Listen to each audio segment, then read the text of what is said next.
છોકરાના પૈસા અધૂરા છે તો પૈસા એ ભાઈ દેવા ગયા ને એટલે જે અમીર હતો એ ભાઈને દેવા ગયા ને એ એમ કઈ લીધા હતા તે લેવા ગયા ને તેનાથી ઓલા માલિક ને એવું બધું હતું ને એ લઈને પકડીને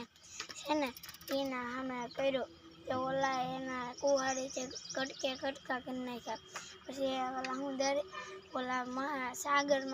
સાગરમાં નાખી દીધા થેલા નાખી ત્યાંથી એનો હાથ હતો ને એક નાની અમથી શાર્ક ગળી ગઈ તેના મોટી બ્લુ વેલ હતી ને એ નાની શાર્કને ગળી ગઈ ને તો એકવાર એના પછી 1-2 વર્ષ પછી છે ને એને માછલીની આગળ હાથી ક્યાંક હલવાઈ ગયો હતો પેટમાં